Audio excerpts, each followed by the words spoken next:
Salut à tous, bienvenue, merci d'être avec nous dans ce Hors-Semag où l'on parle aujourd'hui, vous allez le voir, de l'école de la légèreté. Nous sommes au manège de Communy. Alors l'école de la légèreté, qui est signée Philippe Carle, que nous présente tout de suite Olivier Guéry.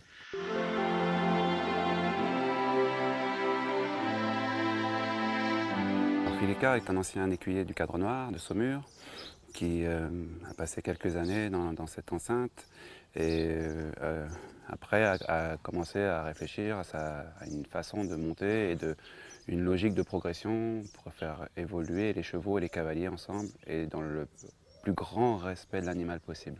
À un moment, on rencontre un problème avec un cheval et on n'arrive pas à s'en sortir. Alors soit on commence à mettre des embouchures plus dures, à prendre différents coachs, etc. Et ça ne va pas. Soit on commence à se remettre en question et d'essayer de comprendre pourquoi ce cheval a ces problèmes-là. Et dans la plupart des cas, de toute façon, le problème part du même bout, c'est le bout de devant, c'est la bouche, c'est la décontraction de mâchoire, comme on l'a vu tout à l'heure, un cheval. Donc voilà, à partir de là, moi j'ai découvert Baucher, et de Baucher, on m'a indiqué Philippe Carle. Et maintenant, ça fait 2-3 années que je suis en formation. Donc, je suis élève instructeur pour l'école de légèreté. On a un stage 3 fois par an avec M. Carle lui-même qui vient à Corsinge nous faire travailler, voir l'évolution sur nos chevaux. Et on va avoir un examen fin 2018, un examen pour valider notre statut d'enseignant.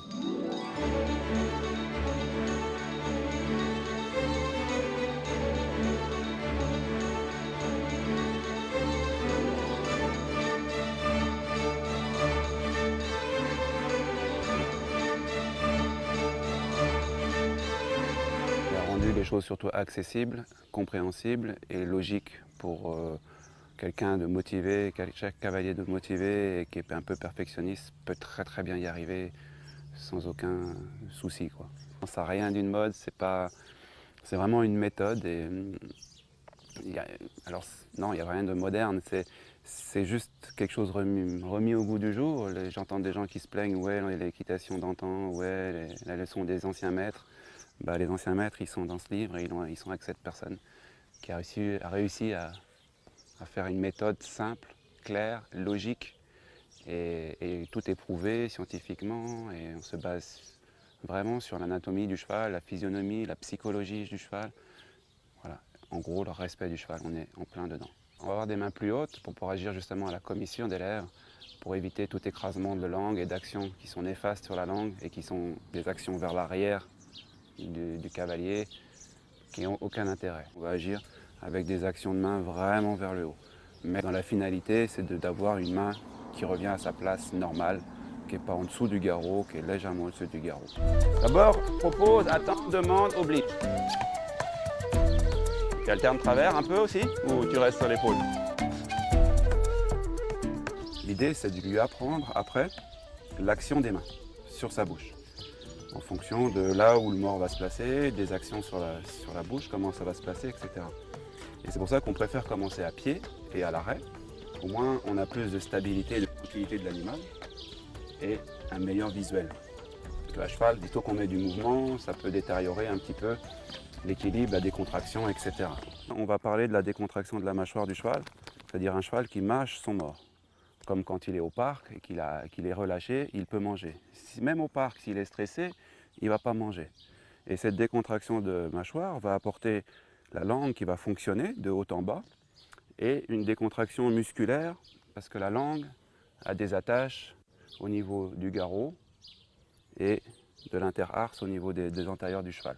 Et donc, en faisant décontracter la mâchoire et donc la langue, on a une influence au niveau des contractions sur toute l'avant-main du cheval. Une fois que le poulain, parce que là on parle plutôt d'un jeune cheval, a compris un peu que le mort est son ami et n'a pas de contre-indication, n'a pas d'action violente sur sa langue, on va commencer à chercher à lui remonter l'encolure. Voilà, de cette façon-là. Toujours en vérifiant qu'on ait toujours une décontraction de mâchoire, et on va lui apprendre à se redresser jusqu'à son point le plus haut. Voilà. Jusqu'à ce qu'il ne recule pas. À partir du moment où il recule, c'est que le point est un peu trop haut pour lui, donc on peut le laisser à ce niveau-là.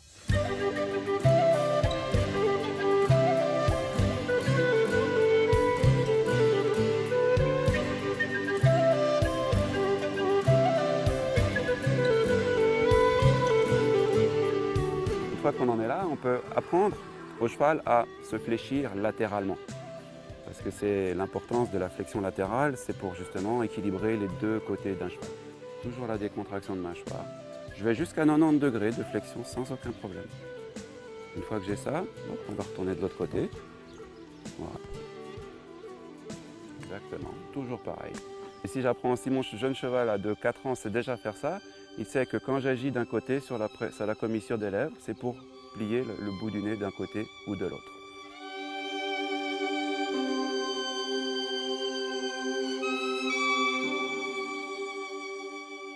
Voilà, après les explications d'Olivier Guéry, eh bien, la suite, vous allez le voir avec un garçon qui a commencé l'équitation il y a moins d'une année, un garçon qu'on avait beaucoup l'habitude de le voir il y a quelques années sur les rings. On regarde.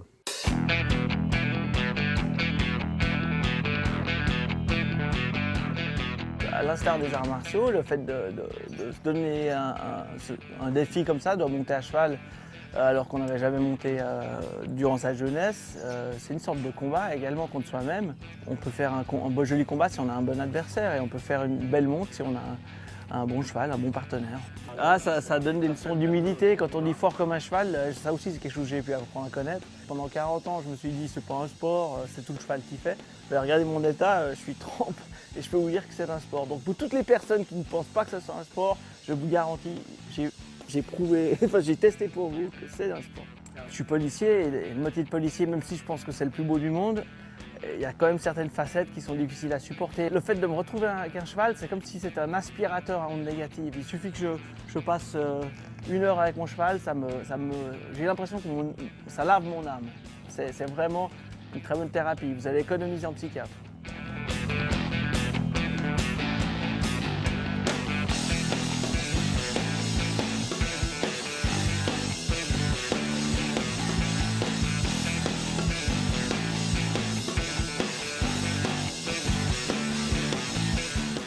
Olivier Guéry, qui a le manège de Marnay, est à 50 mètres de chez moi. Et je me suis dit, tiens, pourquoi pas commencer l'équitation. Ce qu'il dit, ça me semble logique. Les raisons pour lesquelles de monter, d'avoir les mains un peu plus hautes ou pas utiliser une muserolle, des choses comme ça me parle. Et j'ai la chance de pouvoir monter 2 chevaux différents, complètement différents. Et si je fais la même chose avec ce que je fais avec Festival, avec l'autre cheval, je vais être par terre assez rapidement. Mais en tout cas, le plaisir est là et je ne me pose pas plus de questions que ça.